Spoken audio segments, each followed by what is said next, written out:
महाराष्ट्रामध्ये काही म्हणजे माझ्या भाषेत म्हणायचं झालं तर रेव्हेन्यू कलेक्शन हे 19 लाख कोटीचं आहे आणि खर्च जो दाखवलेला आहे तो 35 लाख कोटीचा खर्च दाखवण्यात आलेला आहे। तूट जी आहे ती 27 लाख कोटीची तूट आहे, म्हणजे 27% तूट आहे अशी असणारी परिस्थिती आहे। तुम्ही राज्य कसं चालवणार, तर ते राज्य चालवण्यासाठी शासन असं म्हणते की आम्ही आमची मालमत्ता विकणार। आता 17 लाख कोटीची तूट भरण्यासाठी आम्ही उदाहरण दिलं की एअर इंडिया जरी विकलं तर 52,000 कोटी मिळतील, तुम्ही ONGC जरी विकलं तरी 1,16,000 कोटी मिळतील, तरी तूट भरत नाही।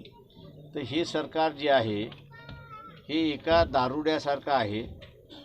दारुडा जसा झिंकतोय तशी यांची पॉलिसी झिंकते आणि दारुड्याला दारू मिळाली नाही की तो आपलं घरातलं सामान कुंडी घर बेड सगळं विकायला निघालेलं आहे। तशाच पद्धतीने हे असणारं पब्लिक सेक्टर विकायला निघालेले आहेत। 1990 साली एक्सटर्नल पेमेंट ऑफ बॅलन्सवर एक्सटर्नल पेमेंटवरती आपला डिफॉल्ट झाला होता, पण अर्थव्यवस्थेवरती कधीही धाव झाली नव्हती। याचं कारण की पब्लिक सेक्टर फार स्ट्रॉंग होतं। आज तेच स्ट्रॉंग पब्लिक सेक्टर जर प्रायव्हेट सेक्टर होणार असेल तर शासनाकडे ज्याला आपण गॅरंटी म्हणतो असं गॅरंटी देण्यासारखं काय शिल्लक राहणार आहे? जी काही तिजोरी दरवर्षी तिजोरीमधला पैसा येतो हा काय गॅरंटी देऊ शकत नाही, कारण तो दरवर्षी खर्चाला त्या ठिकाणी लागतो। पब्लिक सेक्टर ही तुमची असणारी गॅरंटी आहे, ही गॅरंटी आज शासन का विकतंय याचा खुलासा अजून कुठेही मिळत नाही। पंतप्रधान केले जात नाहीये असं दिसतंय। आता असं मी काही म्हणणार नाही, शासनाने स्वतःचा निर्णय स्वतः घ्यावा। लोकांना जेवढी माहिती पाहिजे होती तेवढी मी दिली। मराठा आरक्षण आणि त्यानंतर आता OBC पण मोर्चे जे आहेत ते सुरू झालेत प्रत्येक जिल्ह्यावाईज। जे पहिल्या एल्गार परिषदेने मिटवलं ते पुन्हा उभं राहताना आम्हाला दिसतंय।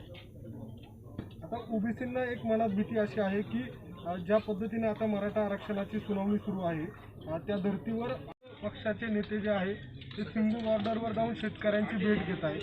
मी आपल्या भाषणादरम्यान म्हटलं की मी तिथं जाणार नाही, आधी राज्यातील प्रश्न सुटला पाहिजे। नेमका काय विषय आहे तो? 2006 साली काँग्रेस राष्ट्रवादीचं सरकार होतं,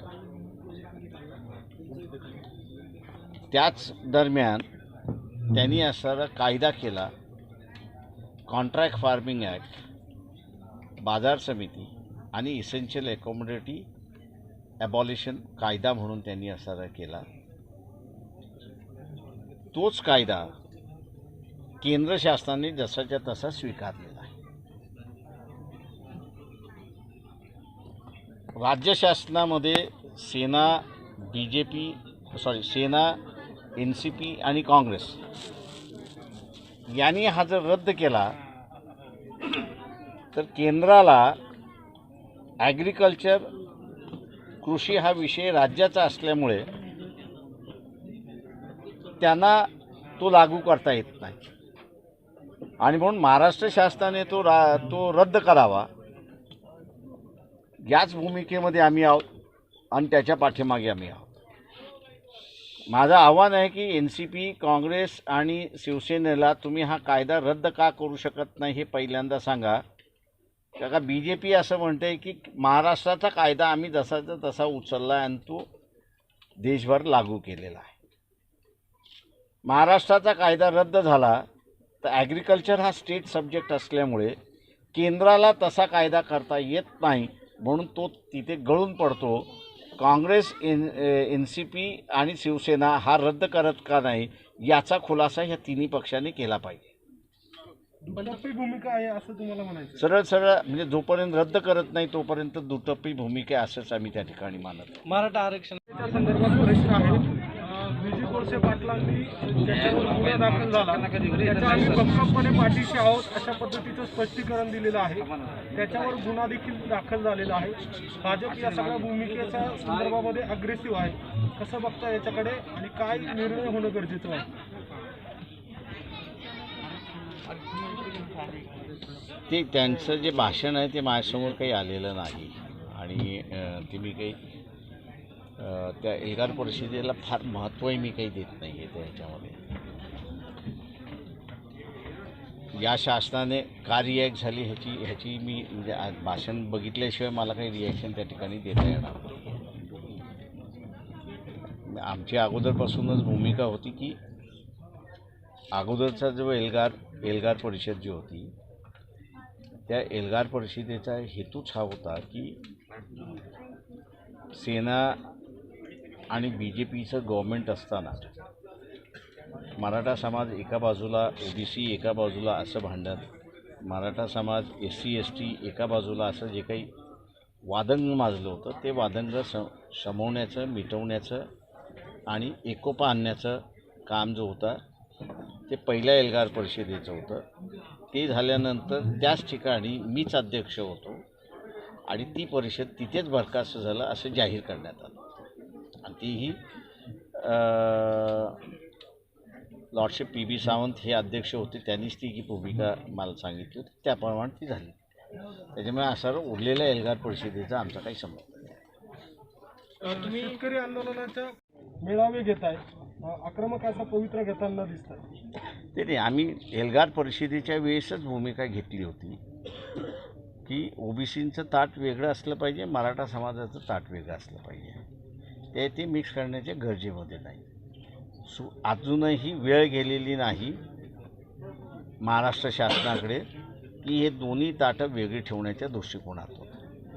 त्यांना फक्त असताना मी जसं म्हणालो की जे बॅकवर्ड क्लास कमिशन सुप्रीम कोर्टाच्या जजमेंटमधनं आलेलं आहे त्याला फक्त गायकवाडांचा अहवाल असेल, जस्टिस गायकवाडांचा अहवाल असेल किंवा माजी मुख्यमंत्री राणेसाहेबांचा अहवाल असेल तो रिफर करून त्यांनी असणारं त्याच्यावरती रेकमेंडेशन घेऊन असणारं जर सुप्रीम कोर्टामध्ये गेले तर हिअरिंग व्हायला होतो आणि सुप्रीम कोर्टाच्या एका महत्त्वपूर्ण निर्णयाला तुम्ही डावलले असं होत नाही.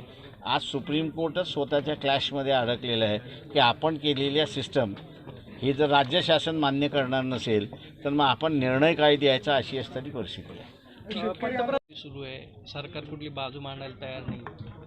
त्याच्यात तुम्ही असं म्हटलं की सुनावणी पुढे ढकललं जाईल, जी प्रक्रिया आहे त्या प्रक्रियेनुसार जर गेलं नाही तर वेगळं काहीतरी घडू शकतं. बॅकवर्ड क्लास कमिशन जे आहे हे सुप्रीम कोर्टाच्या एका निर्णयातून जन्माला आलेलं आहे आणि सुप्रीम कोर्टाने ते बॅकवर्ड क्लास कमिशन केलं ह्याचं कारण की त्यांना प्रत्येक वेळेस रिझर्वेशन प्रो आणि अगेन्स्ट जाण्याची गरज नव्हती, कारण का त्याच्यातून सुप्रीम कोर्टाची बदनामी होत होती. तेव्हा हा इश्यू कोणीतरी एक्झामिन करावा म्हणून त्यांनी असं बॅकवर्ड क्लास कमिशन स्थापन केंद्रावरती आणि राज्यावरती करण्यात यावं असे त्यांनी आदेश दिले होते. राज्यांनी आणि केंद्राने ते मान्य केलं. दुर्दैवाने महाराष्ट्रामधलं असणारं जे काही बॅकवर्ड क्लास म्हणजे जी कमिशन स्थापन करण्यात आली त्या कमिशनची माहिती केंद्र शासनाच्या कमिशनला देण्यात आलेली नाही आणि त्यांना कळवलेलंही नाही आहे किंवा त्यांचं असणारं परमिशन म्हणा, त्यांनी एक्झामिन केलेलं आहे असं रिपोर्ट म्हणा, असं कुठलंही काहीही केलेलं नाही. सुप्रीम कोर्टाने जी इन्स्ट्रुमेंट तयार केलेली आहे त्याच्या विरोधात सुप्रीम कोर्ट जाऊ शकत नाही आणि म्हणून वारंवार पोस्टपोन करून सुप्रीम कोर्टच शासनाला सांगतं की आम्ही जे असणारं बॅकवर्ड क्लास कमिशन स्थापन केलेलं आहे त्याची पुष्टी तुम्ही आम्हाला इथं असणारा जोडा, म्हणजे हिअरिंग करायला ते मोकळे होतात. आता सुप्रीम कोर्टाने उपस्थित केलेली सिस्टम राज्य शासन जर मान्य करणार नसेल तर सुप्रीम कोर्ट आपल्या स्वतःच्या निर्णयाला अमान्य करणार का हा प्रश्न तिथे उपस्थित राहतो.